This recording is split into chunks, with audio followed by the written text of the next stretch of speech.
Hello everyone. Today we will talk about how to fix the app of TikTok. Here we go to settings.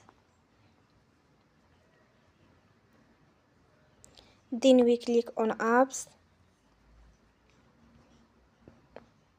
After that we search the app TikTok.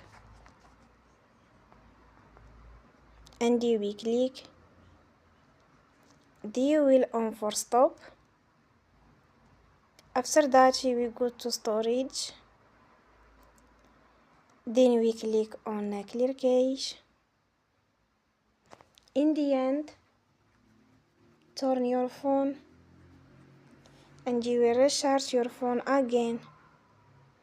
Don't forget to support us by like and subscribe. See you next time and thank you for watching.